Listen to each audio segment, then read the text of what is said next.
Bonsoir tout le monde, on se retrouve dans une nouvelle vidéo. Et non, je n'ai pas changé de pièce ou quoi, je suis toujours à la même pièce. J'étais juste là-bas avant, devant mon setup, devant mon PC. Et j'ai décidé de essayer de changer pour quand je vais faire des vidéos manga, je vais me mettre devant ma mangatech qu'on voit malheureusement pas beaucoup.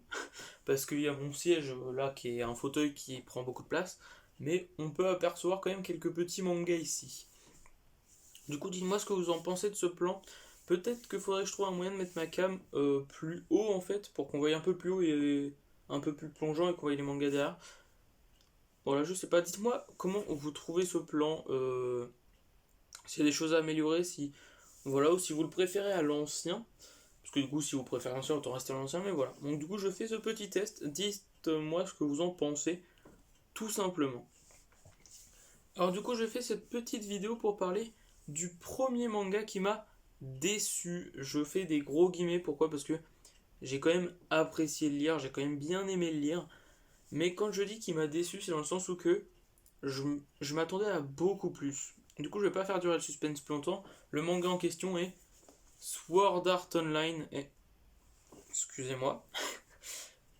Et Sword Art Online Encrad. Alors ce manga m'a entre guillemets un petit peu déçu. Alors pourquoi ce manga m'a déçu? Tout simplement parce que déjà l'Encrad, pour moi, en animé, c'est le meilleur arc de SAO. Genre il n'y a vraiment pas mieux que l'Encrad pour moi. Malgré que Alicization Underworld, que j'ai fini il n'y a pas si longtemps que ça, euh, était très très bien, mais pour moi il n'est pas au-dessus de l'Encrad. Pour moi l'Encrad est le meilleur arc de SAO. Et du coup, d'ailleurs, c'est pour ça que quand ils ont annoncé Progressif, quand j'ai entendu parler de Progressif, j'ai fait mais non, ils reprennent l'Encrad en plus détaillé du point de vue d'Asuna. C'est parfait, je vais me le mater, mais direct quand il va sortir. Et je sais qu'il y a un manga aussi qui est déjà en 7 tomes, je crois, de SAO Progressif. Du coup, si je les trouve, je vais me les prendre parce que ça a l'air juste incroyable. Du coup, pourquoi cet animé m'a déçu? Parce que du coup, comme j'ai dit, l'Encrad, qui est vraiment pour moi l'arc le meilleur de SAO, est un petit peu trop rush à mon goût. Et justement, c'est pour ça que Progressive, je l'attends avec impatience parce que ça va l'expliquer beaucoup mieux et ça va être beaucoup moins rush, etc. etc. Et du coup, pourquoi ça m'a un petit peu déçu? Parce que j'attendais à en apprendre peut-être un peu plus que quand on est dans l'animé, alors que c'est limite, t'en apprends moins en fait. Genre, il y a plein de passages qui sont zappés.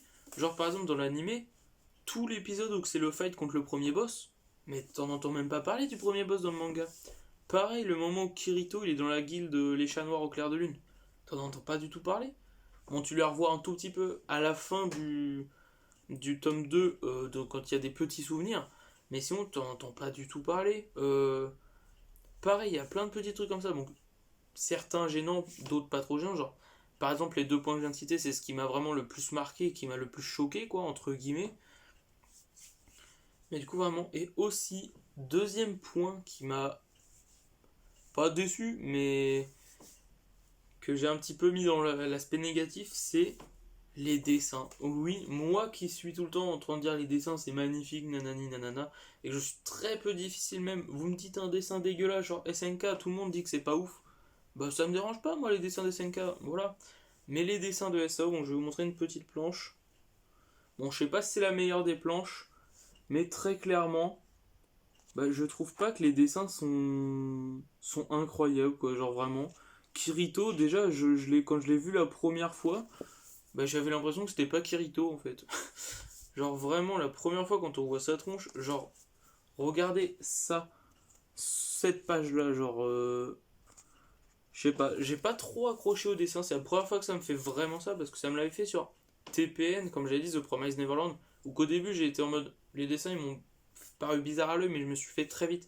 Alors que là j'ai beau avoir fini 2 tomes et je trouve toujours les dessins assez bizarres quoi, genre voilà, mon premier manga où que les dessins, je trouve pas ça incroyable. Et du coup, voilà, petite déception dans ce manga, parce que je m'attendais à beaucoup plus, à beaucoup mieux en fait. Ça soit, ouais, comme j'ai dit, beaucoup plus, ok, beaucoup plus d'éléments que dans l'animé en fait. Alors que vraiment, genre pareil, le moment où que du coup Kirito, il va fight le boss Santa Claus qui apparaît le 24 décembre du coup, pour ressusciter Sachi. Bah du coup pareil, comme on voit pas le moment avec Sachi, bah on voit pas ce moment là non plus je crois, de mémoire, hein. Ça se trouve je dis une grosse connerie, mais je crois pas. Par contre ce que j'ai bien aimé dans le manga c'est que les sentiments sont un petit peu plus travaillés, j'ai l'impression on voit un petit peu plus de sentiments, genre presque pas dès le début mais on va dire dès la moitié, genre dès que Kirito il rentre dans la confrérie des chevaliers, bah on c'est dit en fait qu'il aime Asuna et que voilà, alors que dans l'anime ça c'était pas dit. Bon, même si on s'en doutait. Voilà, du coup j'ai bien aimé ça, il y a pas mal de sentiments, voilà. C'est bien. Mais résultat des comptes, si vous voulez découvrir Sword Art Online, donc c'est qu'en 2 tomes, du coup n'hésitez pas à vous le prendre même si vous le voulez, mais si vous voulez le découvrir, bah je pense que c'est mieux de le découvrir par l'animé qui est beaucoup mieux et qui, malgré qu'il ait vieilli, vu que ça fait un peu de temps qu'il est sorti, je sais pas trop quand il est sorti, mais ça fait du temps, bah, je le trouve toujours aussi bien et beau à regarder, même si bon, les graphismes ont bien sûr vieilli, et c'est pour ça que d'ailleurs dans SAO Progressive, quand va y avoir du coup l'Encrad encore, avec les détails, les nouvelles qualités graphiques qu'on a maintenant, tout ça, genre ça va être un truc magnifique, j'espère. Ça risque d'être incroyable, mais bon voilà. Du coup, ouais, franchement, si vous voulez vous découvrir SAO, je vous conseille plutôt l'anime qui est sur Netflix, la saison 1. Il n'y a que la saison 1 malheureusement. Enfin, il y a la saison 1,5 de Halo. Mais vraiment, si vous voulez découvrir SAO Lencrad, allez sur Netflix. SAO, ou pas sur Netflix, mais regardez l'anime. Je vous conseille l'anime. Et si vous kiffez vraiment l'anime, bah, ça peut être quand même intéressant d'avoir les mangas pour si vous êtes un collectionneur de mangas et que vous voulez avoir ce que vous aimez. Donc tout, voilà, cette petite vidéo va s'arrêter là. Voilà, donc j'aurais parlé du premier manga qui m'a, encore une fois, entre guillemets, déçu. Pas déçu, mais j'en attendais beaucoup plus. Voilà. Du coup, j'espère que cette petite vidéo vous aura plu. Si vous venez de vous lever, passez une très bonne journée. Si vous allez en soirée, passez une très bonne soirée. Si vous allez vous coucher, passez une très bonne nuit. Et sur ce, à la prochaine.